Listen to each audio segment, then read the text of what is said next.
Évangile de Jésus-Christ selon saint Matthieu. Matthieu au chapitre 23. Invective contre les pharisiens. Alors Jésus s'adressa aux foules et à ses disciples. Les scribes et les pharisiens siègent dans la chaire de Moïse. Faites donc et observez tout ce qu'ils peuvent vous dire. Mais ne vous réglez pas sur leurs actes, car ils disent et ils ne font pas. Ils lient de pesants fardeaux et les mettent sur les épaules des hommes, alors qu'eux-mêmes se refusent à les remuer du doigt. Toutes leurs actions, ils les font pour se faire remarquer des hommes. Ils élargissent leurs phylactères et allongent leurs franges. Ils aiment à occuper les premières places dans les dîners et les premiers sièges dans les synagogues, à être salués sur les places publiques et à s'entendre appeler maître par les hommes. Pour vous, ne vous faites pas appeler maître, car vous n'avez qu'un seul maître et vous êtes tous frères. N'appelez personne sur la terre votre Père, car vous n'en avez qu'un seul, le Père céleste. Ne vous faites pas non plus appeler docteur, car vous n'avez qu'un seul docteur, le Christ. Le plus grand parmi vous sera votre serviteur. Quiconque s'élèvera sera abaissé, et quiconque s'abaissera sera élevé. Malheureux êtes-vous, scribes et pharisiens hypocrites, vous qui fermez devant les hommes l'entrée du royaume des cieux. Vous-même, en effet, n'y entrez pas, et vous ne laissez pas entrer ceux qui le voudraient. Malheureux êtes-vous, scribes et pharisiens hypocrites, vous qui parcourez mer et continent pour gagner un seul prosélyte. Et quand il est devenu, vous le rendez digne de la géhenne, 2 fois plus que vous. Malheureux êtes-vous, guides aveugles, vous qui dites, si l'on jure par le sanctuaire, cela ne compte pas, mais si l'on jure par l'or du sanctuaire, on est tenu. Insensé et aveugle, qu'est-ce donc qui l'emporte, l'or ou le sanctuaire qui a rendu sacré cet or? Vous dites encore, si l'on jure par l'autel, cela ne compte pas, mais si l'on jure par l'offrande placée dessus, on est tenu. Aveugle, qu'est-ce donc qui l'emporte, l'offrande ou l'autel qui rend sacré cette offrande? Aussi bien celui qui jure par l'autel, jure-t-il par lui et par tout ce qui est dessus? Celui qui jure par le sanctuaire, jure par lui et par celui qui l'habite. Celui qui jure par le ciel, jure par le trône de Dieu et par celui qui y siège.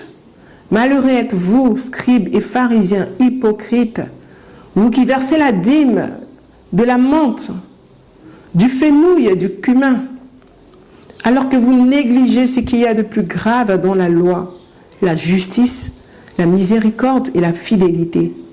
C'est ceci qu'il fallait faire sans négliger cela. Guide aveugle qui a arrêté au filtre le moucheron et avalé le chameau. Malheureux êtes-vous, scribes et pharisiens hypocrites, vous qui purifiez l'extérieur de la coupe et du plat, alors que l'intérieur est rempli des produits de la rapine et de l'intempérance. Pharisiens aveugles, purifiez d'abord le dedans de la coupe, pour que le dehors aussi devienne pur. Malheureux êtes-vous, scribes et pharisiens hypocrites, vous qui ressemblez à des sépulcres blanchis. Au dehors, ils ont belle apparence, mais au dedans, ils sont pleins d'ossements de mort et d'impuretés de toutes sortes. Ainsi de vous, au dehors, vous offrez aux hommes l'apparence de juste, alors que dedans, vous êtes remplis d'hypocrisie et d'iniquité.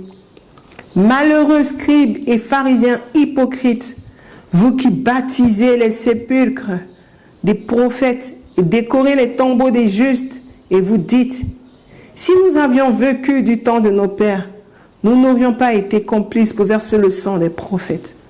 Ainsi, vous témoignez contre vous-même.